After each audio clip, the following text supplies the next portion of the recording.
The Maldives aircraft descended toward the runway, its landing gear extending as Logan squeezed Karen's hand, a nostalgic smile crossing his features. 30 years, huh? He remarked, studying her profile. Can you believe it? Karen responded with a gentle laugh, her eyes reflecting decades of shared memories. I can, and I'd do it all over again. They disembarked eagerly, the tropical breeze enveloping them as they stepped onto the tarmac, ready to commemorate 3 decades of matrimony. The destination was breathtaking, pristine alabaster beaches meeting crystalline waters that stretched endlessly toward the horizon. As Logan absorbed the panoramic vista, an unexpected voice penetrated his moment of tranquility. Logan? Karen? Turning, he identified Megan approaching with her spouse, Jerry. Megan, a former professional acquaintance, exhibited the same astonishment Logan experienced internally. Wow, small world, Logan commented, extending his hand to Jerry. Megan beamed with enthusiasm. Yeah, we're here for a vacation. Needed a break from everything. Same here, Karen added, her expression conveying warmth. Brief pleasantries were exchanged before they separated, agreeing to reconnect later. The subsequent hours passed rapidly, unpacking belongings, settling into accommodations, and traversing the shoreline. The atmosphere felt idyllic, just Logan and Karen celebrating 30 years of commitment. That evening, as the sun descended below the horizon, painting the firmament in amber and violet hues, everything transformed dramatically. They were positioned on their villa's balcony, sharing a bottle of wine, when Karen turned toward Logan, her expression unreadable. I need to tell you something, she stated. Logan placed his glass on the surface beside him. What is it? She paused momentarily before inhaling deeply. I want to sleep with Jerry. Logan blinked repeatedly, convinced he had misinterpreted her words. What? She maintained unwavering eye contact, her demeanor composed. They thought about this for a while. Jerry and we have a connection. And since we're all here, I think this is the right time. Logan's stomach contracted violently. Are you joking? She shook her head decisively. No, Logan, I am serious. A bitter laugh escaped his throat. You telling me, on our anniversary trip, that you want to sleep with another man? With Jerry? I don't want to hurt you, she claimed, attempting to grasp his hand. Logan withdrew immediately. You don't want to hurt me? How the hell do you think this feels? I still love you, she murmured. But I need this. Logan stared at her, his mind accelerating, his heart pounding against his ribcage. This wasn't an impulsive confession or intoxicated mistake. She had orchestrated this scenario. Finally, he exhaled sharply and refused. Logan continued staring at Karen, his cognitive faculties still processing her declaration. His pulse resonated in his auditory canals, and momentarily, he questioned whether this was some perverse prank. But her expression, calm, determined, confirmed her absolute seriousness. You planned this, his voice emerged hoarse, disbelief infusing each syllable. She nodded, unperturbed by his reaction. Yes, I talked to Megan about it weeks ago. She's on board. She thinks you're attractive, Logan. Always has. Logan scoffed, running fingers through his hair. And you thought this was something I'd be okay with? That I'd just what? Jump into bed with Megan while you sleep with Jerry?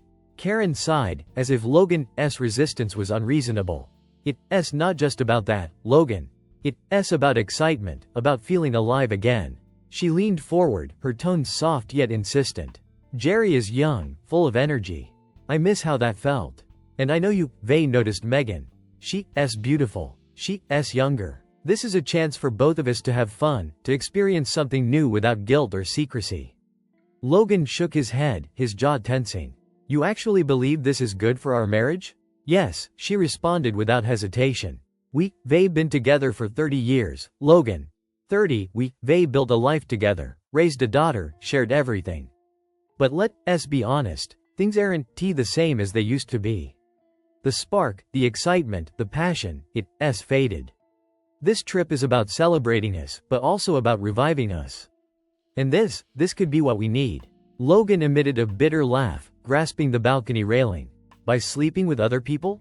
Karen smiled slightly, attempting reassurance. It's not about betraying each other. It's about exploring, not embracing something new. Jerry is young, and I want to experience that again. And Megan, she wants you. We can do this together, Logan. It's good for both of us. Logan's entire physique tensed as he observed Karen, his partner of 3 decades, the woman with whom he had constructed a life, the mother of their daughter. Her words reverberated in his consciousness, each statement cutting more profoundly than its predecessor. If you go through with this, he declared, his voice subdued but resolute, our marriage is over. Karen maintained perfect composure, as if Logan had merely declined dessert. She crossed her arms, tilting her head marginally. Logan, I paid for this trip, and I am going to enjoy it however I please. If you want to stay here and sulk, that's your choice, but I want to let you stop me. Logan clenched his fists tightly. So that's it. 30 years together, and this is how you treat our anniversary? Like some free pass to cheat? She exhaled, shaking her head dismissively. It's not cheating if I am telling you up front. And let's be clear. If you refuse, I'll just have a 3-way with them instead. I am more than fine with that. Logan's stomach churned violently, nausea cascading through him. The concept of his wife embracing another man was already insufferable, but now she introduced a threesome into the equation. It appeared deliberate, designed to amplify his mental anguish, to render the scenario increasingly grotesque. His jaw constricted as anger surged through his system. You know what, Karen? If they already made up your mind, then I am not going to waste my time trying to save this marriage. He inhaled deeply, his hands trembling from the fury boiling within. Go, do whatever the hell you want. Sleep with Jerry, have your damn threesome, but don't expect me to be here when you're redone. She remained steadfast, unwavering, observing him with that same maddening composure. Logan gazed at her one final time, shaking his head disgustedly. You can start looking for a lawyer. Then he departed. Throughout the day, Logan seethed with rage. Regardless of his location or activities, his thoughts continuously circled back to Karen's statements, to the profound betrayal wrapped in her calm, unapologetic tone. Every recollection of their marriage, the joyous moments, the challenges, the decades they had constructed together, felt trampled, reduced to insignificance in her pursuit of excitement. By the time Logan returned to their accommodations, his blood was boiling with fury. He pushed open the door, a fraction of him still hoping to discover reason, to retain some vestige of hope that she might reconsider. But there she stood, positioned before the mirror, brushing her hair, applying lipstick, preparing as if for a romantic encounter. Except not with him. She rotated, flashing a smug smile. Last chance, dear, she declared in a sickeningly sweet inflection. You can either have a young woman in your bed tonight, or you can lie here all alone and dream of me getting hot, passionate sex with Jerry and Megan. She allowed her words to linger between them, observing him, waiting to detect vulnerability. Logan advanced slowly, a sinister smile forming on his features. His voice remained steady, but his fury was razor sharp. Last chance, honey, you can either save your marriage or face my wrath.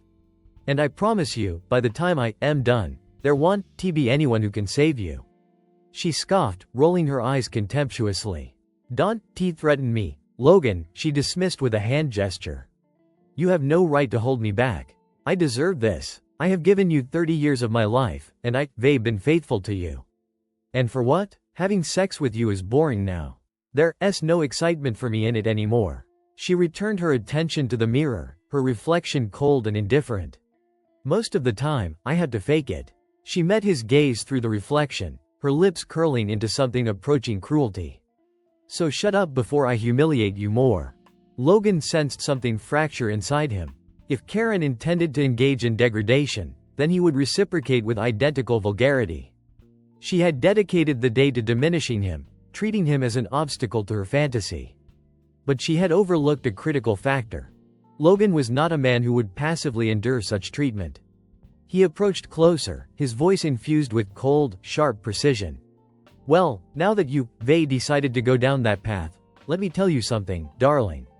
He permitted the word to drip with mockery, observing her smug expression shift subtly. You complain about me being boring in bed? Well, let me be honest with you, sweetheart. You are as dry as a well in Texas. Having sex with you feels like I am a lunatic trying to kill himself with sandpaper rashes. Her jaw tightened, but Logan persisted. Not now. And let's talk about what you so conveniently ignore. You, unkempt, Karen. It's like a goddamn Himalayan bear crawled between your legs and died there, and now it's starting to rot.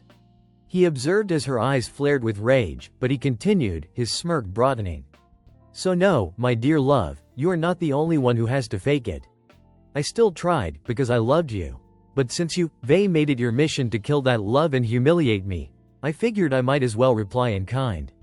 She glared at him, her hands forming fists. Logan approached the nightstand, retrieved his electric trimmer, and tossed it onto the bed beside her. No matter how much you dress up tonight, I know exactly how your night will go. Here, take my trimmer along. Jerry will appreciate my help. And just like the mythical wolf, she exhibited visible anger. Her nostrils expanded, her hands clenched at her sides, and for the initial time that evening, she appeared genuinely affected. Perhaps it was the decomposing bear reference, or perhaps the fact that he wasn't collapsing as she anticipated. Regardless, cracks were manifesting in her composure. Nevertheless, she returned to the mirror, determined to complete her preparation. She grasped her perfume container and sprayed herself liberally, as if submerging herself in expensive fragrance could mask the stench of betrayal. Logan observed silently, his anger simmering beneath the surface, but now with calculated restraint. She had played her strategy. Now it was his opportunity to respond. He positioned himself on the bed, extending his legs, his smirk persistently visible. She might have presumed she controlled all power that night, but she had underestimated the extent of damage already inflicted. There was no retreating from this point. She had ignited their marriage and now stood expectantly, awaiting his attempt to extinguish the flames. She proceeded toward the exit, her heels clicking against the flooring, each step brimming with false confidence. But as she reached the doorway, she hesitated momentarily. She turned slightly, her gaze flickering toward him, as if anticipating emotional collapse, expecting intervention. Perhaps she imagined he would plead, grasp her wrist, implore her to reconsider. Instead, Logan leaned forward, resting his elbows on his knees and chuckled derisively. You, forgetting the trimmer. Her lips compressed into a narrow line, her eyes dark with frustration, but she remained silent. She pivoted again, stepped beyond the threshold, and departed. She never looked back. Logan reclined, staring at the vacant doorway where Karen had exited. A small fracture formed in his heart, deeper than he wished to acknowledge. 30 years of matrimony, 3 decades of memories, struggles, laughter, and love, all evaporated within minutes. And for what purpose? For a night of physical intimacy with a younger man? For some distorted desire to recapture youth at the expense of everything they had established together? He released a slow exhalation, his fingers tightening around his mobile device as the gravity of the situation settled upon him. His marriage had concluded. There existed no remedy for this circumstance. But he wouldn't merely sit passively, allowing her to depart without consequences. He scrolled through his contacts and located Beth's number. His daughter, his most reliable ally, answered promptly. Dad, her voice was alert, concerned. Why are you calling so late? Logan swallowed the emotion in his throat and forced himself to speak steadily. Beth, your mother has decided to have sex with a younger man tonight. She planned this entire trip for that reason. She told me right to my face. His voice wavered momentarily before he regained control. So I am leaving. I am getting on the next flight home, and I am abandoning her here. Wait, what? Dad, slow down. What the hell is going on? He ran fingers through his hair, jaw clenching. I just wanted you to know. He hesitated, recognizing his next statement would cause concern. I am sorry for what I am going to do next. Dad, what does that mean? What are you talking about? He provided no response. Instead, he terminated the call before she could pursue further inquiries. His heart pounded within his chest as he stared at the device momentarily. Then, with renewed determination, he contacted the front desk. Hello, Mr. Logan, how can we assist you? The receptionist's voice was warm and professional. Logan inhaled deeply. I need to speak to the local cops. In the United States, intimate relations between 2 women wouldn't provoke concern. But here, in the Maldives, circumstances differed significantly. Under Sharia law, Section 411A2 was explicit. Same-sex relations were punishable by up to 8 years imprisonment and an additional 100 lashes. Karen had made her selection. Now, it was Logan's opportunity to orchestrate her consequences. When law enforcement arrived, Two officers in immaculate uniforms entered the hotel lobby. Their expressions cautious but professional.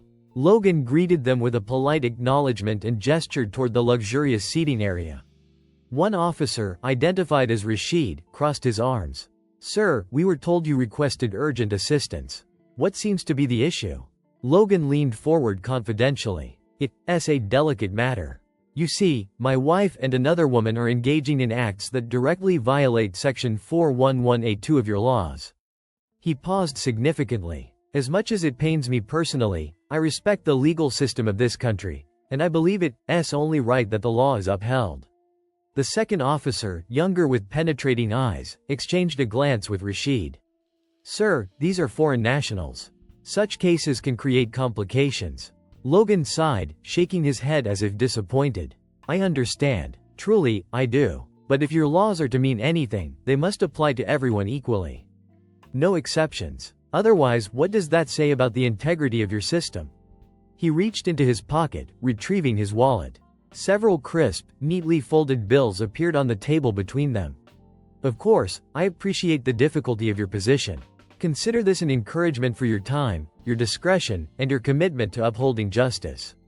Rashid's attention lingered on the currency before he exhaled slowly. "We will look into this matter," he finally stated, his tone measured. Logan reclined, offering them both a knowing smile. "That's all I ask, gentlemen. I am just a man who believes in the rule of law." As a professional salesman, Logan had effectively sold them a promise of significance. 2 hours later, as Logan folded his final clothing items into his luggage, his phone rang. Glancing at the screen revealed Karen's call. He permitted it to ring unanswered. A minute elapsed before his phone vibrated again. Persistent, desperate perhaps. Logan smirked, shaking his head, and continued securing his belongings. She had determined her course. Now she would confront the repercussions. Before departing, he conducted a final inspection of the room to ensure nothing was forgotten. That's when his gaze identified Karen's passport resting on the nightstand. He collected it, rotating it in his hands, and then, almost absent-mindedly, inserted it into his bag. "Oh, dear," he muttered to himself, feigning concern. "How could I be so forgetful?" A small chuckle escaped his lips. With his possessions organized, he proceeded to reception, rolling his suitcase behind him. The attendant acknowledged him politely as he approached. "Checking out, sir?" he inquired. "Yes," Logan confirmed, sliding his credit card across the counter. "I'll settle my part of the bill." Then, with casual indifference, he added, "My wife still has her belongings in the room, so she'll be handling the rest of the charges." The receptionist hesitated momentarily, consulting the computer screen. "And your wife will be staying longer?" Logan offered a tight-lipped smile. "Well, that depends on her, but I won't be waiting around to find out." The attendant nodded, processed the payment, and provided the receipt. "Thank you for staying with us, sir. Have a safe journey." "Oh, I planned to," Logan replied, retrieving his luggage and proceeding toward the exit. At the airport, he navigated security efficiently, experiencing an unusual sense of relief. The preceding hours had been tumultuous, but now, seated at the departure gate awaiting boarding, he felt something unfamiliar in recent years: accomplishment. The flight proceeded quietly. Logan closed his eyes, allowing the engine noise to drown any persistent thoughts of Karen and the situation she had created. Upon arriving home and entering the familiar environment, Logan barely deposited his luggage before detecting footsteps. Turning toward the living area, he observed Beth standing there, arms crossed, her expression uninterpretable. She was already present, awaiting him. "What the hell did you do?" she demanded, her voice sharp enough to penetrate steel. Logan raised an eyebrow and placed his suitcase down. "Nice to see you too, sweetheart," he replied, feigning ignorance. "Don't play dumb." "Dad," she snapped, advancing. "Mom is in jail. The entire system is scrambling to get her out, and you standing here like you don't have a damn clue." Logan released a slow breath and tilted his head questioningly. "I have no idea what you talking about." Beth's hands formed fists. "Mom was caught with Jerry and Megan," she stated, visibly agitated. "The cops stormed their villa. No knocking, no warning. They just barged in. All three of them were arrested and charged under multiple sections. She's now facing trial, and if convicted, she could be imprisoned for up to 8 years.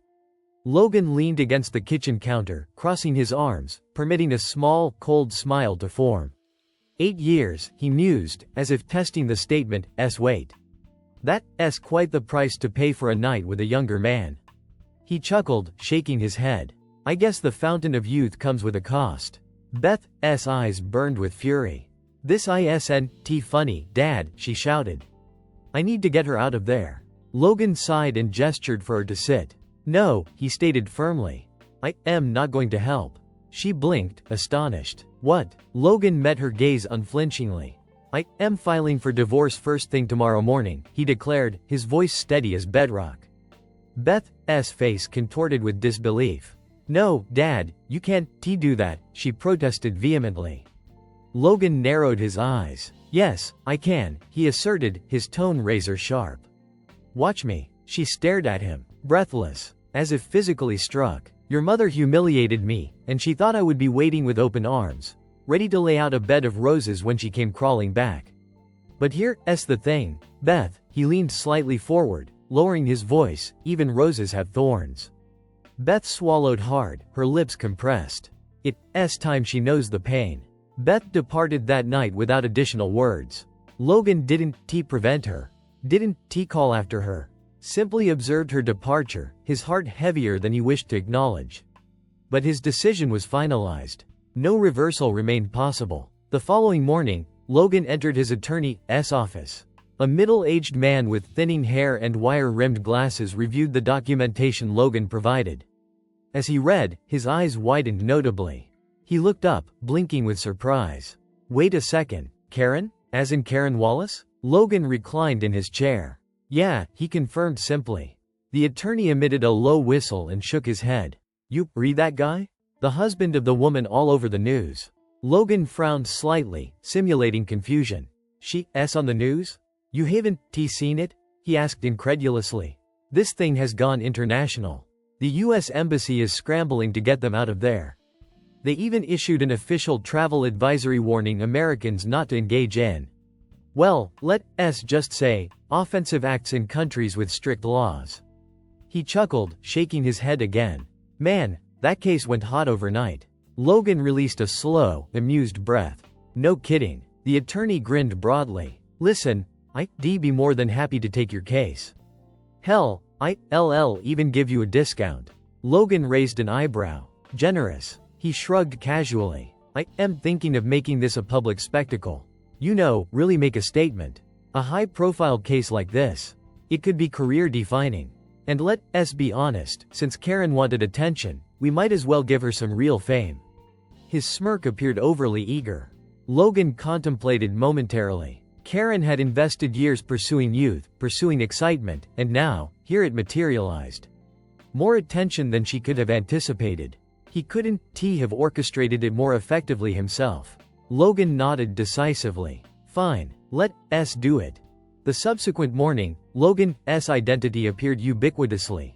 News presenters dissected his narrative with feigned sympathy, headlines proclaimed betrayal, scandal, and international crisis.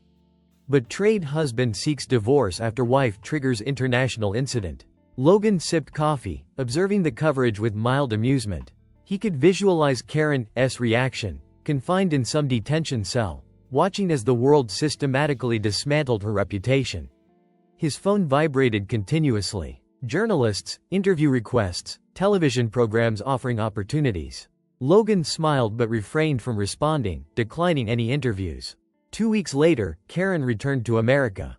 The U.S. Embassy had executed its diplomatic function, manipulating every available connection to extract her and her companions from that predicament. She stepped onto American soil again, humiliated but liberated.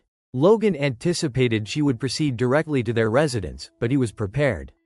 When she arrived, dragging her luggage up the entrance steps, Logan didn't permit her inside. He opened the door minimally, enough for the process server to emerge. The man, dressed immaculately, extended the divorce documentation with professional detachment. Karen Wallace? He inquired. Karen's eyes moved between him and Logan.